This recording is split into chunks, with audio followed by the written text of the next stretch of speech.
This video contains spoilers for Dragon Quest 1 and 3, including their respective HD remakes. Watch at your own discretion. RPG is a really weird game genre. While the term RPG brings up countless preconceptions of what this style of game looks and plays like, the cool thing is whatever image you have in your head right now is just one of nearly limitless ways an RPG could be set up. Hell, depending on how broad you're willing to get with the definition, you could pretty much end up with any game showing up to the role-playing cookout. That said, I think when a lot of us think RPG, what comes to mind is something more like this. Even on your turn-based RPG side of things, you've got a wide variety of different styles and aesthetics. You've got your flashy anime teenager killing god games, your legally permissible dogfighting games, your French games, and whatever the hell Ichiban is doing in Hawaii. However, if you're looking for your archetypal, no-strings-attached RPG with a capital RPG type games, you don't need to look any further than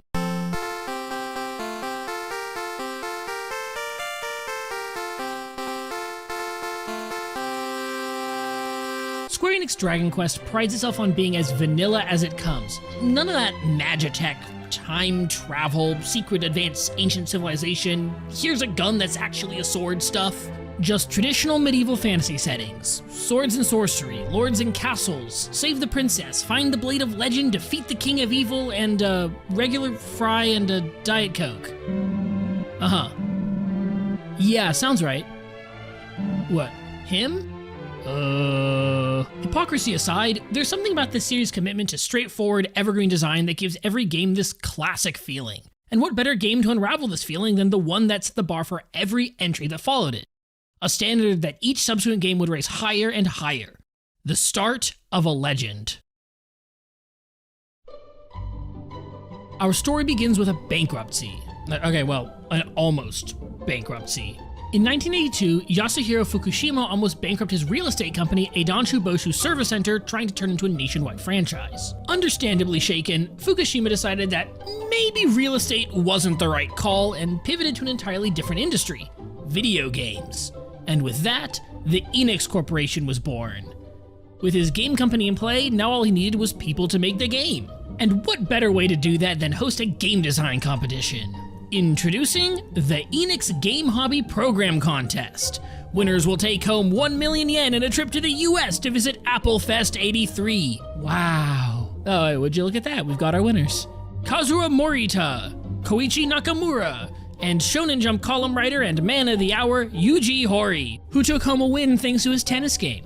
Love match tennis. Nice. In the years following the contest, the company would release many games for home computer, including the winning titles from both the first Game Hobby Program contest and the second competition that was hosted later that October. At some point, Koichi Nakamura, who had accumulated a metric fuck ton of royalties from cloning games onto cassette, how the fuck do you get away with that one? Managed to accumulate a metric mega fuck ton of money from his game Door Door. The fuck is a Door Door? He used this money to create his own development company, Chunsoft. They made Jesus. In 1980, you know, the video game. In 1983, Yuji Horii partnered with Chunsoft to create the Portopia Serial Murder Case, a murder mystery adventure game that ended up sort of being a little bit influential to the modern visual novel genre. Later, while porting the game for the newly released Nintendo Family Computer, Horii and Nakamura decided it would be cool to create a role-playing game. As part of work on this port, the team had been forced to simplify the game systems considerably for the console's 4-button controller and had ended up including a dungeon-crawling-esque section for fun, I guess.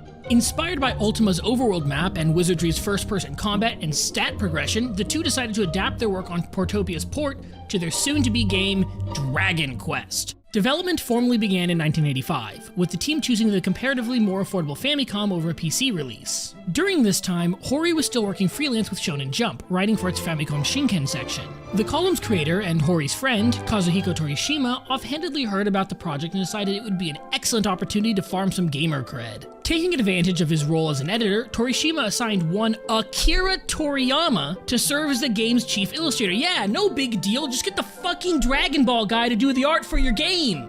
The game's lead composer was brought on in a similar way. Unfortunately, all the cool guy points got spent bringing Toriyama on board, so instead, producer Yukinobu Chida had to get some racist to compose the music.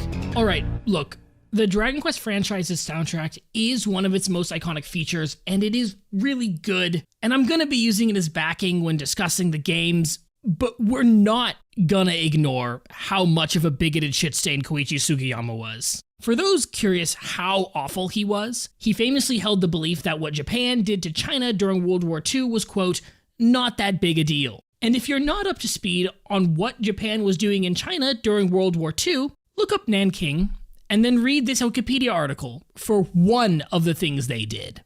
Okay, back to Dragon Quest. One of the goals Hori had during development was to try and make the game as approachable to the widest audience as possible. You know, cause this is a lot more complicated than your Super Marios. Fortunately, much like the dungeon crawling elements, the Portopia port had resulted in a pretty elegant control system. The original PC version had players typing commands into a prompt in order to progress through the game. Yeah, I don't think this thing's gonna cut it. Their workaround for this system was the command menu, a list of pre-written options a player could select from to advance the game. Goddamn if it ain't broke. While they were already trying to make the game newbie friendly, they decided, why not make it so kids can play this one too? To further this goal, the team used the opening minutes of the game to teach the player as much about how things worked as possible. In fact, most of the game's first couple hours are designed to be as tutorially as possible. NPC dialogue is written both as world building and directions for what to do next. This is paired with them slapping the Dragon Lord's castle, the game's final dungeon, right across the water from the starting castle. And then they have like 6 NPCs to tell you to look at the spooky evil castle. Approachability was also addressed through the game's difficulty. At that point in time, RPGs tended toward fucked up and evil. Hori and the team decided that maybe having the monster steal your house, open 5 new lines of credit in your name, and frame you for tax fraud whenever you lost in combat was a bit much for newer players. Instead, defeat just resulted in halving the player's gold and kicking them back to the starting castle.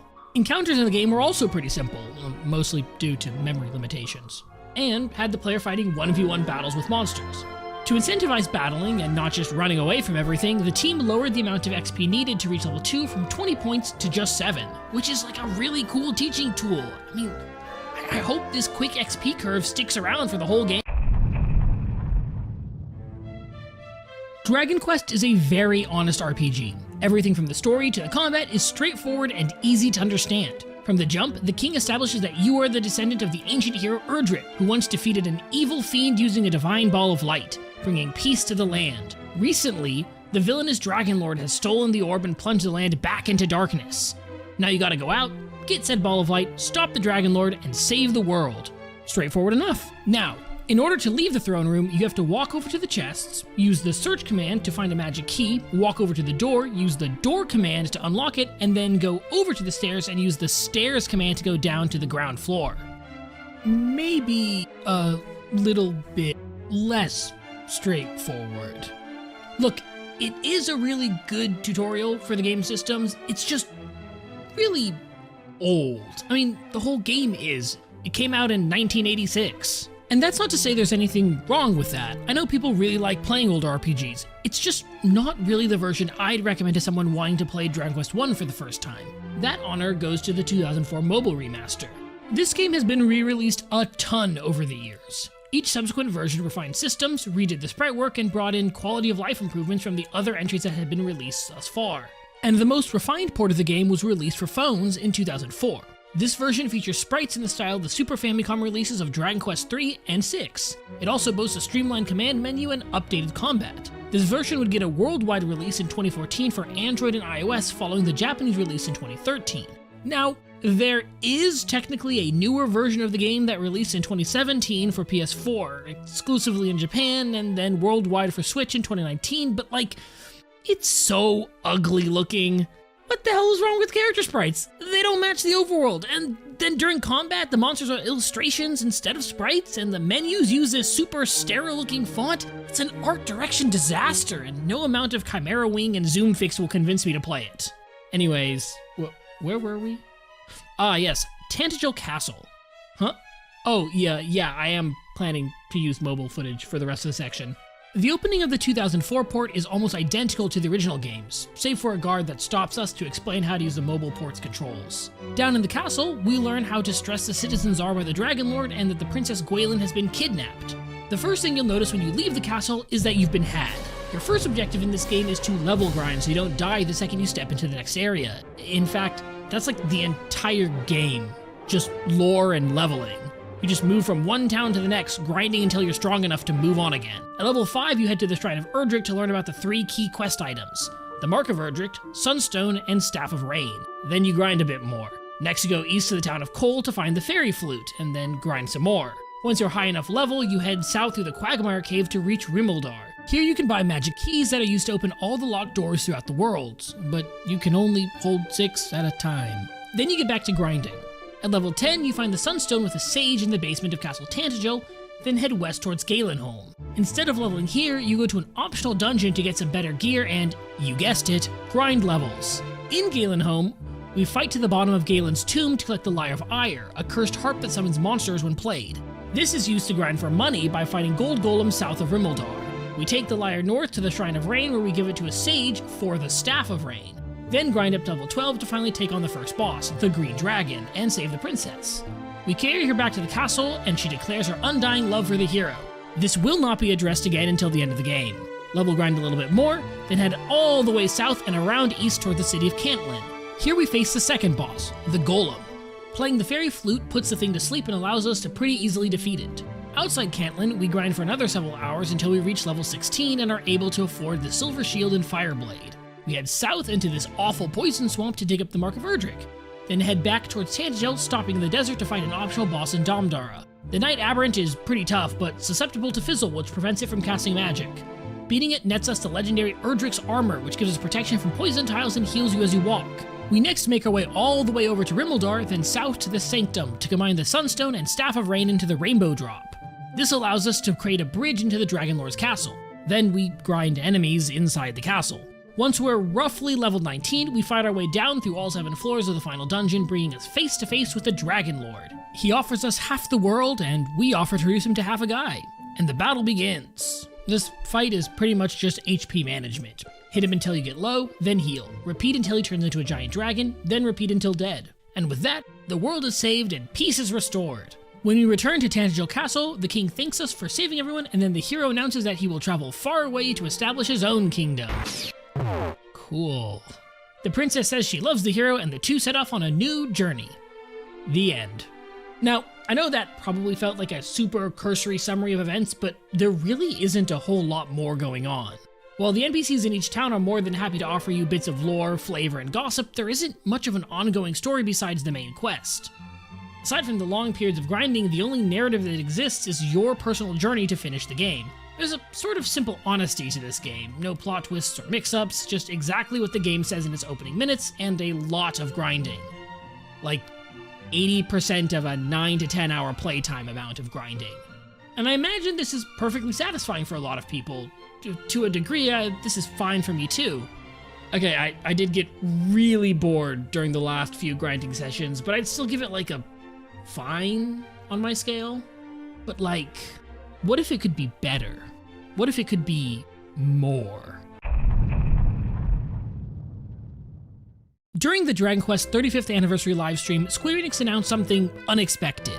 A remake of Dragon Quest III using the HD 2D art style originally popularized through the Octopath games. You know, minus the brown filter. Now, this wouldn't be the first time DQ3 had gotten a re-release. It actually has about as many re-releases as DQ1 does, but this version was different. All the previous releases were remasters, upgrades to the original that refined systems and graphics without fundamentally altering the game experience. DQ3 HD is not that. Not only is the in-game art style substantially different, the game's writing and story have been reworked into a new interpretation of the original narrative. Following the remake's success, Square Enix released HD 2D remakes of Dragon Quest I and II on October 30th, 2025 for console and PC. Like the third game, they feature updated graphics, music, and a rewritten story, which for Dragon Quest I makes a world of difference. Here's the earliest example.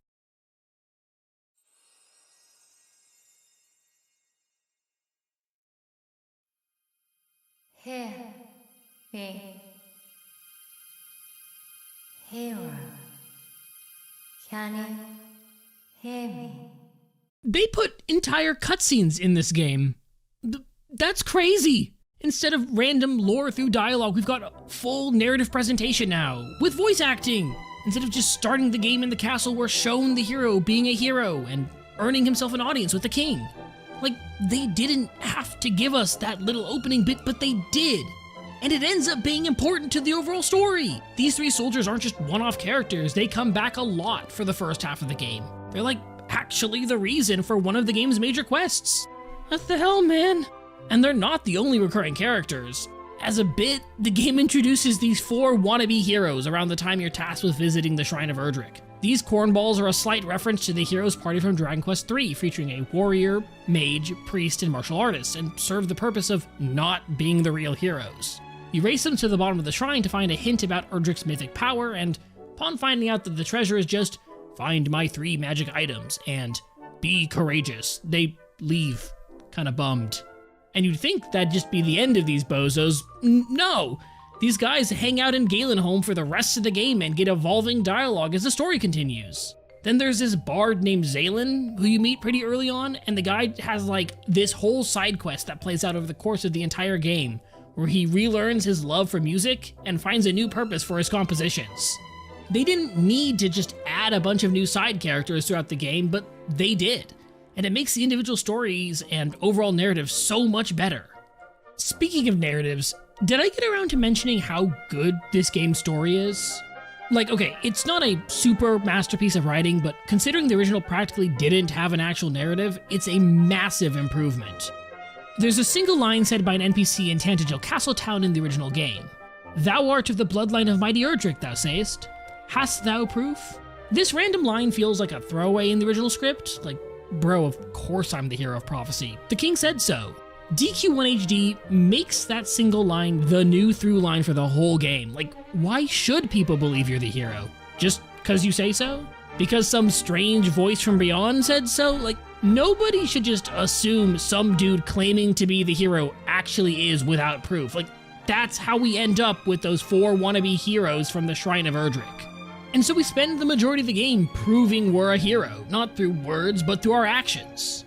That said, regardless of whether people think we're the chosen one or not, we still have a job to do. Venturing out into the land of Alefgard, one of the first things you'll notice is how much bigger the world feels. The use of 3D environments has allowed the team to add a substantial amount of detail into every part of the game world. Towns, while generally retaining their original layouts, now have a unique aesthetic that gives each settlement its own identity. From the quaint mountain village of Cole to the mighty walled city of Cantlin, each settlement has been given a sizable overhaul both visually and narratively. There is one snag with the new 3D environments that happens to be the other half of the game's art style. The sprite work in this game is gorgeous. The overworld sprites are colorful and expressive, and the battle sprites are superb. The added movement to both the hero and the monsters you face help mask the generally static nature of those encounters and add a kick of life into the turn-based combat. Now for the snag. I'm not sure if I'm 100% sold on these 2 art styles together. I do think it's a visible improvement over Octopath's take on HD 2D, and they don't have the brown filter, thank God. But there's something about sprites moving around a high-resolution detailed environment that feels a tad weird. Even now that I'm editing this video, I'm still going back and forth about whether I think it works. I'm leaning more towards it's okay, but I'd love to hear your thoughts down in the comments. Speaking of battles, the devs decided to do something fucked. No longer are battles 1v1 smackdowns between you and a monster, now you're getting jumped by the whole slime squad. Encounters can have up to 8 enemies in them, and certain combinations get diabolical. The part that's really fucked is how they balance the game's difficulty. At first, the leveling pace is quick and encounters aren't much trouble, and then they just, like, spike? I think it's around the green dragon fight, but some of these encounters are hard. But, like, I really didn't mind that much. Sure, you might have to level a little bit, but compared to the OG, it's nothing. While adding more foes does raise the challenge through increased enemy action economy, the EXP payout ends up being more than enough to make up for it. And since the hero can now learn skills alongside his updated spell list, you'll usually have just what you need to eat through waves upon waves of monsters. As we journey east of Tantagel towards Cole and the Shrine of Rain, we encounter a mortally wounded soldier who tells us that the princess has been kidnapped and taken through the swamps of the south. Those soldiers from the beginning of the game show up and we catch them up to speed. We're able to start kind of getting a feeling for what each of their vibes is at this point. The captain seems to have an honor-bound yet measured approach to things, the blue-haired royal guard seems to have a perpetual chip on her shoulder, and the blonde soldier is starting to kind of have doubts about all of this. Oh, and also the captain has some sort of illness that he's just not talking about. They push onwards and we make our way north to the Shrine of Rain. As we approach the structure, you may have noticed that they made this thing considerably larger and the interior looks nothing like the original shrine's design. That's because this design is actually adapted from the DQ3 HD Shrine of Rain. In fact, the whole game uses the new maps and designs from DQ3 HD. Some other stuff from DQ3 gets used as well, but I'll get into that more in a little bit. The Sage of Rain tells us the rules are the same as the OG. We need to bring him the Lyre of Ire. We then get a dream sequence where a mysterious voice tells us we must meet with Rubis and that the fairies will help us. Which is significant, because neither of these plot details were in the original game. In Cole, we find out that that blonde soldier has actually resigned because of his trauma, and the rest of his troop has moved on to Rimuldar. Heading south to Quagmire Cave, we find the captain and the guard having a bit of a falling out over whether they should try and rescue the princess now, or muster their strength first. We save the two of them from some spooky monster, and then the captain fails a constitution save. As we're crossing the bridge into town, the captain's illness catches up to him. Turns out he's contracted evil fucked up poison swamp lung disease and will certainly die without a proper remedy. Unfortunately, the one guy who might be able to help him is the wizard who lives in that house that was a magic key shop in the original game. And it's locked with a red door, so we gotta find the thief's key first. More importantly though, we gotta stop by Tangential Castle to give the king an update. He's needy, so he won't update the event flags unless you talk to him sometimes. And it sure would suck to do all of the area north of Cantlin and not be able to progress because you forgot to do the next step in the quest chain. Really glad I didn't do that. That'd be awful. Stopping by the castle is actually important for another reason. It's our first introduction to Princess Gwaelin.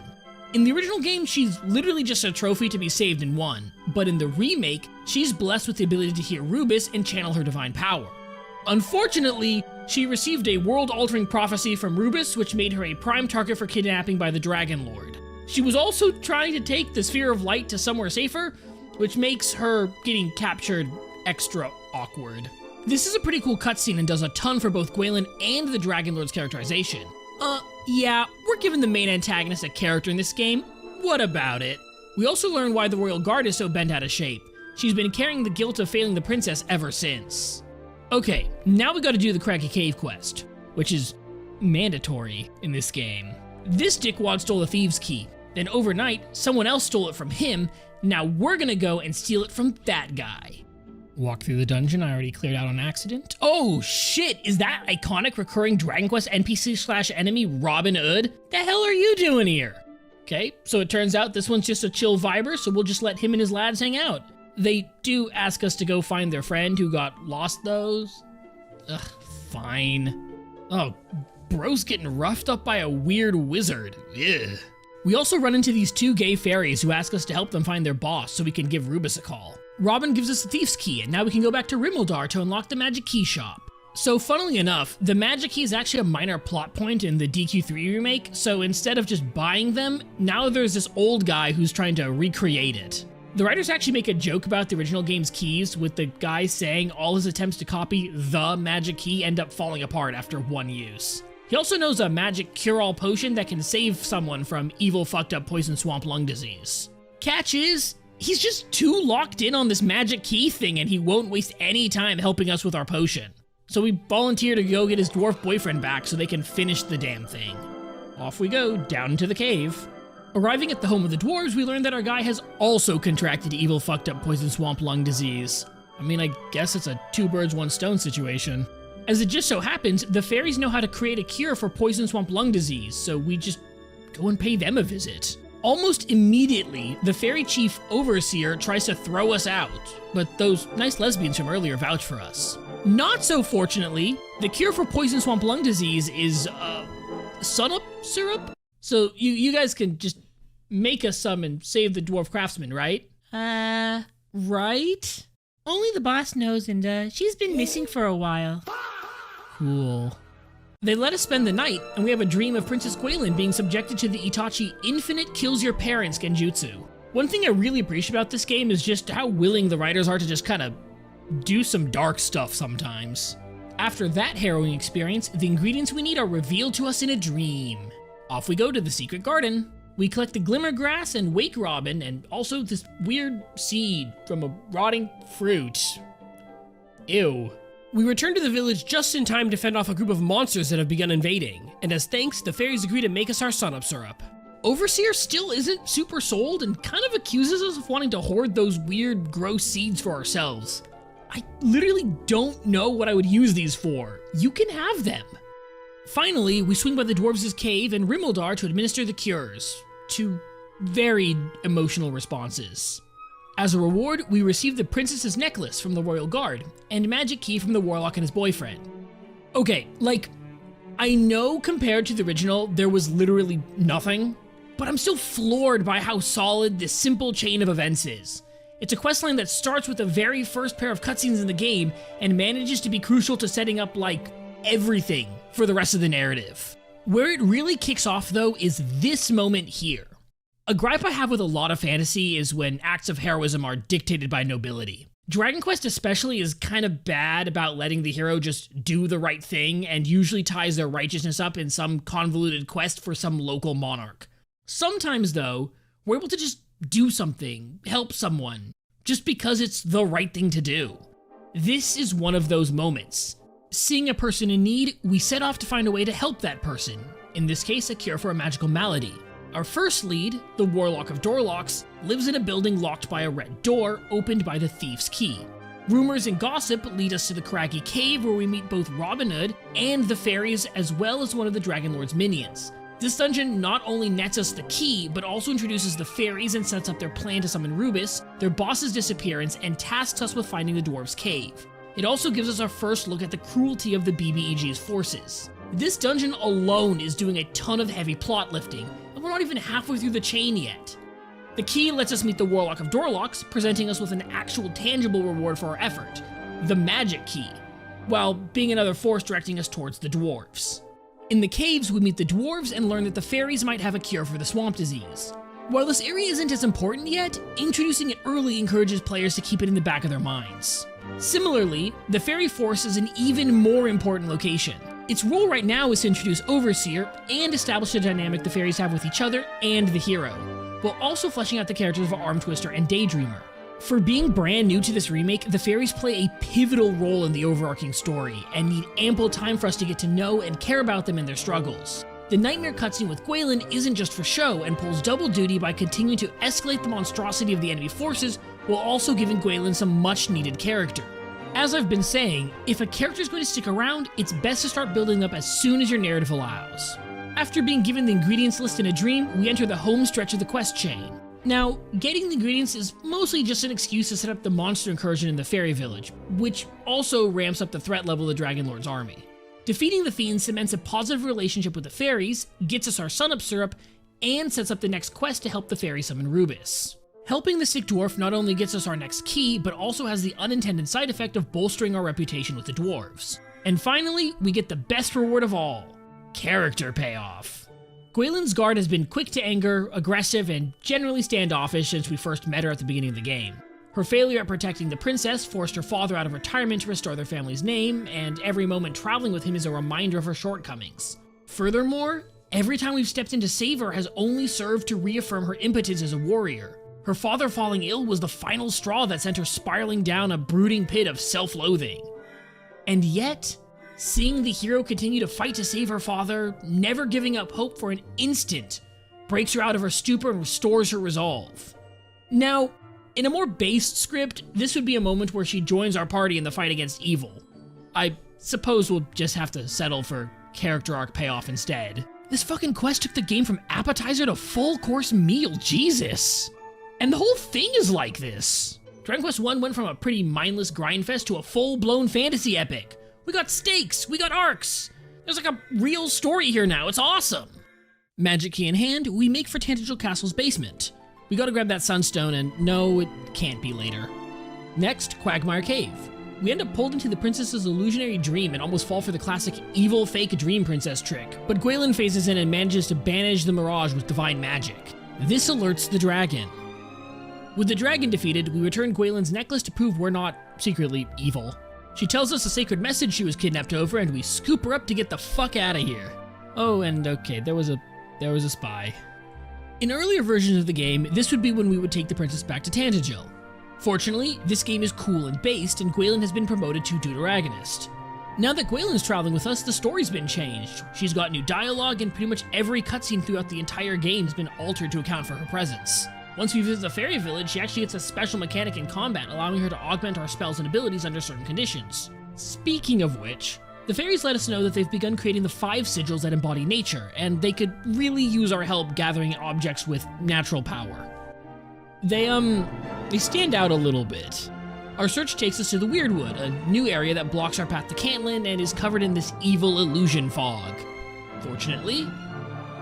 oh shit, a mist monster. Vigorously applying Gust Slash to these things frees the fairy leader, Dream Whisperer. She's the one who's been, whispering in our dreams. She's not really feeling great though, so we take her back to the village to rest. You know, since she's taken a nap, this seems like as good a chance as any to talk about Gwaelin and the hero's relationship. In the older versions of the game, the hero and the princess share 3 exchanges. When you rescue her, when you leave her at Tantagel Castle, and at the very end of the game. And somehow, we're expected to believe that these two are profoundly in love with each other, enough for Gwaelin to exclusively refer to the hero as beloved. Which is especially awkward, since the hero is as self-insert stiff cardboard cutout as they come. In the remake, these two are practically all over each other. Saccharine little comments during still moments, flirting during cutscenes. God damn it, guys, get a room. Oh, goddamn. When Dream Whisperer wakes up, the fairies give us a refresher on the items needed to summon Rubus, the 5 sigils of nature, fairy flute, and the lyre of ire. We're directed towards Cantlin and set off towards the walled city, only to run into the golem. Man, they give the golem lore. Sick. We learn from the citizens that a well-loved priest actually knows where to find Erdrick's equipment. Unfortunately, because of that spy from earlier, the monsters knew to look for this guy and they kidnapped him. And they blew up the bridge. Fortunately, because we helped out the Warlock of Dorlock's boyfriend, all the dwarves think we're pretty chill and are willing to put in a rush order for an unexplodable bridge. In the middle of all of this, we randomly cut to the Dragon Lord's throne room. He's just kind of trying to get the ball of light to do what he wants. It's not going super well for him. As we're gearing up to go storm the Weeping Isle, a scholar and friend of the priest comes to let us know that the priest has a personal grudge against the Dragon Lord's army, specifically because they razed the city of Domdara, killing all its residents, including his estranged son. He's really not likely to ever break if interrogated, which is going to more than likely lead to his death. What the fuck are we still doing here then? Fighting through the island cave, we get brief scenes of the monsters trying to torture the man for information, and just like we were warned, he refuses to give an inch. This comes to a head when the boss Spiketail lets him know that they're going to kill a prisoner from Domdar if the man doesn't talk. Then they bring out the priest's son. The priest sorrowfully gives up the location of the legendary equipment, only to be immediately betrayed. We arrive literally 1 second too late, and barely fend off Spiketail. We carry the priest back to Cantlin, where a funeral is held to remember him. At the funeral, the scholar and priest's son recite the poem of Erdrick, which was the man's favorite. Meanwhile, the Dragon Lord is still trying to get the ball to do what he wants, which leads to an absolutely irrational crash out. Without warning, undead monsters begin assailing the fairy village. Villagers are struck down left and right as they try and flee, and in the midst of the confusion, a skeletal dragon lunges at Daydreamer as she tries to escape. Before anyone can react, Arm Twister shoves her out of the way, taking the full brunt of the terrible blow. The hero arrives on the scene once again moments too late. We're able to drive the monsters off, but at the terrible cost of countless fairies' lives, including Arm Twister. In this moment, we're forced to reckon with an agonizing reality. There's no way we'll be able to save everyone. After the game spent its entire run telling us that we're the chosen one, destined to save Alefgard and the world, it suddenly gets very serious with us. The hero is just one guy. Even with Gwaelin's help, there's no way he can keep every single person safe. For every life we save, countless others could be lost.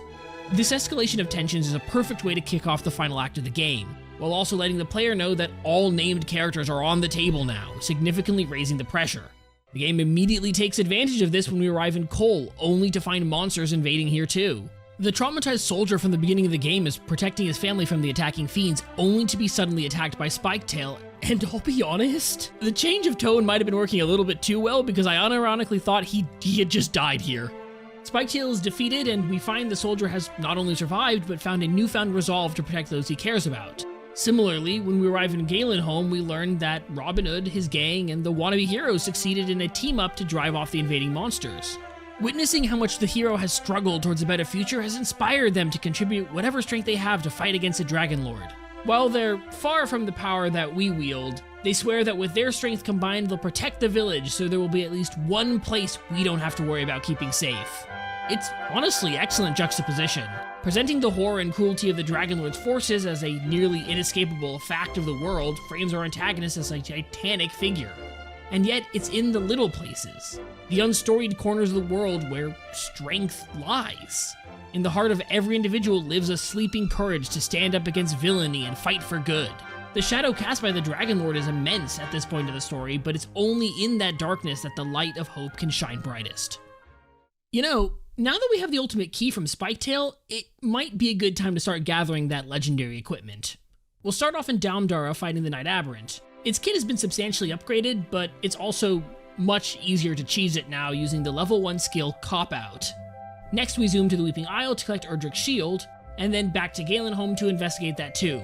We'll have to put the helm and sword on hold for now, get into it later. Carving a path through the hordes of undead monsters, we finally find the Lyre of Ire resting on the bard's gravestone. Inscribed, we find the original version of the poem of Erdrick, which tells of how much the hero sacrificed in order to save the world. Honestly, I was really not expecting to get Erdrick lore down here, but I guess I won't complain.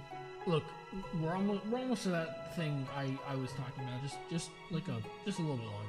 We drop by the fairy village to meet up with Dream Whisperer and Overseer, then all head to the Shrine of Rain to summon Rubus. Unfortunately, the shrine has been changed from this dinky little room into a full-blown dungeon, with this dickhead at the top. Fuck you, buddy. On resplendent wings, wreathed in divine light, the goddess Rubus descends. Her divine might drives back the darkness, buying us time to storm the Dragonlord's castle and slay him. The fairies ask Rubus, like, what the fuck is the Dragonlord's problem? But she doesn't actually know.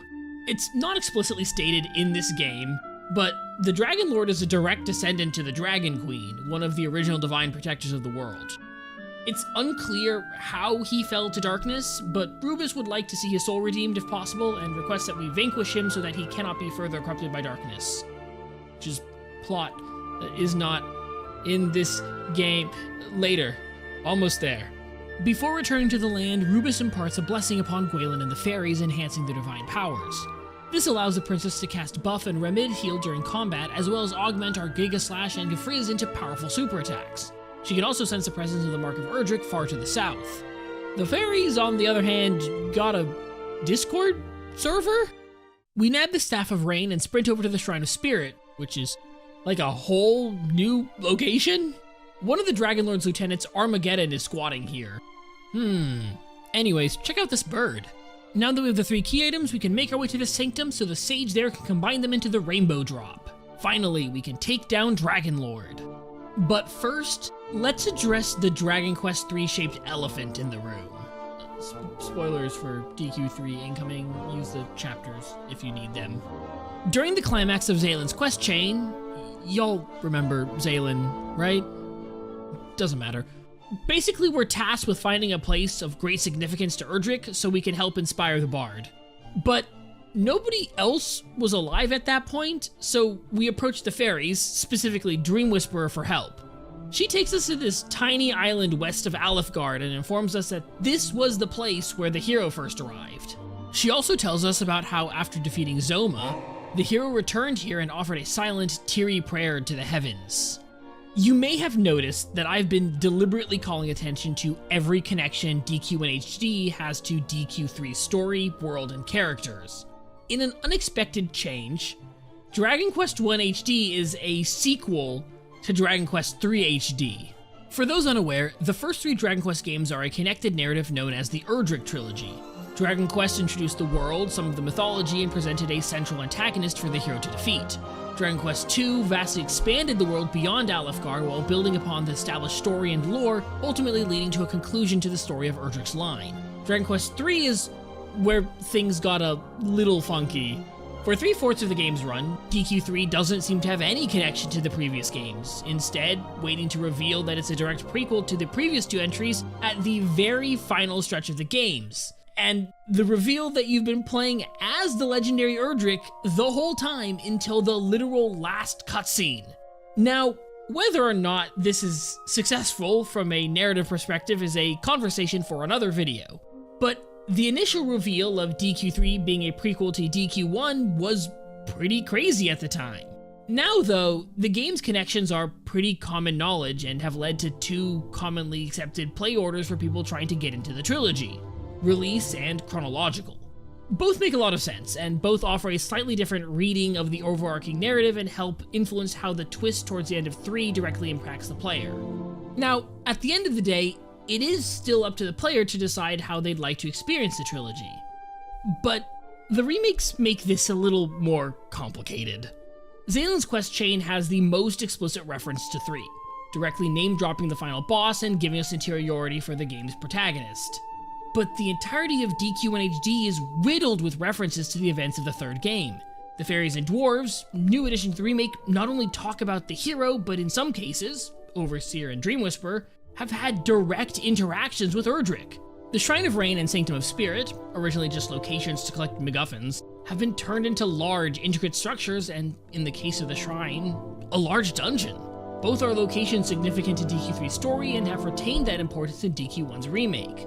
There are multiple characters who talk about the now mythological plot of the 3rd game in surprising detail. One even mentions how the hero descended to Alefgard from the heavens. By the time you're in the final stretch, these references are everywhere. Hell, the final few dungeons are just redesigns of locations from DQ3 HD. And this is where the complication arises. DQ1 is no longer the first entry in this trilogy. Starting the Erdrick Trilogy remake project with Dragon Quest III allowed the dev teams a greater level of control when it came to setting up plot points and narrative hooks for subsequent games, while also offering an opportunity to place every narrative choice and location within the context of the overarching story, provided you play the games in chronological order, of course.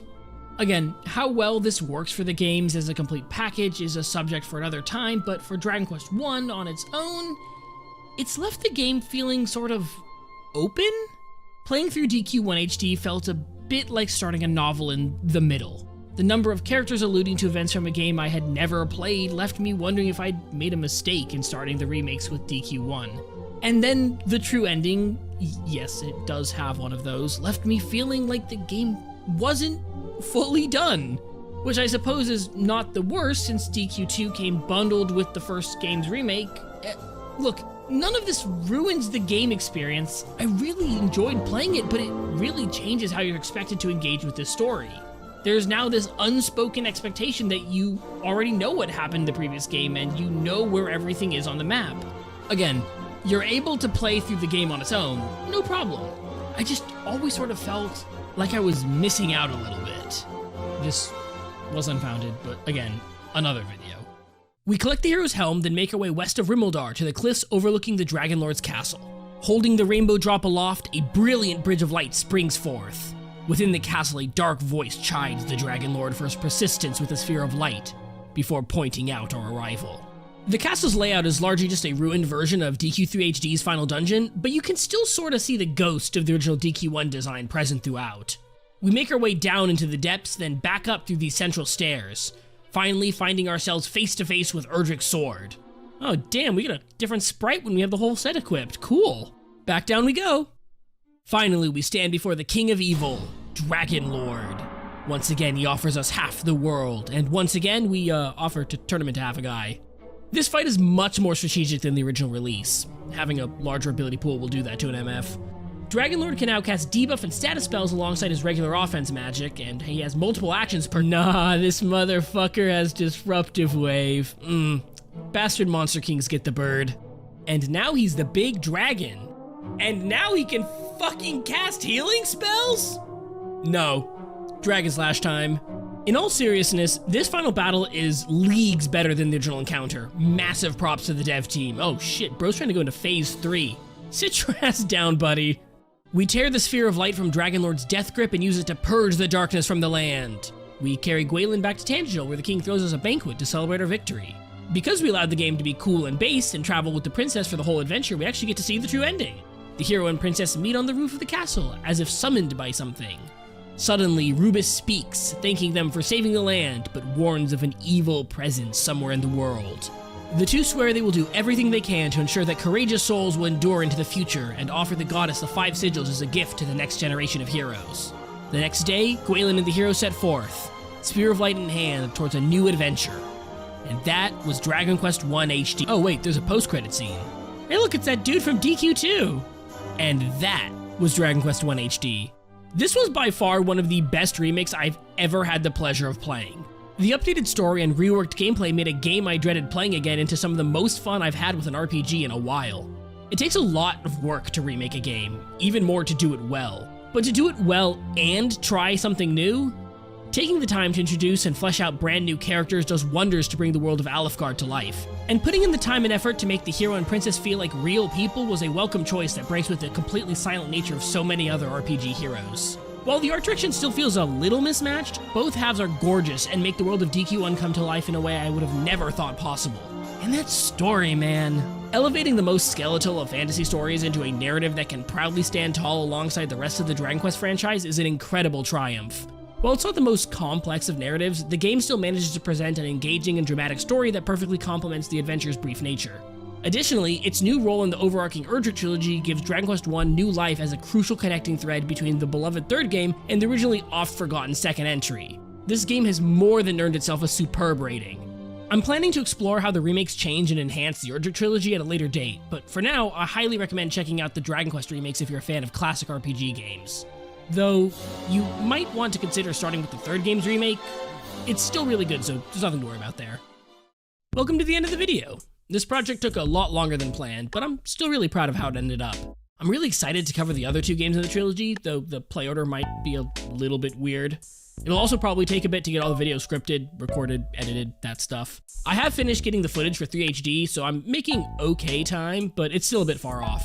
If you enjoyed this video, don't forget to leave a like and comment with your thoughts on the Erdrick Trilogy remakes. If you want to stay posted on when the Dragon Quest III video comes out, make sure to hit subscribe and ring that bell to get notified. Anyways, that's about it from me for today. Thanks again for watching, and I hope to see you soon. Peace.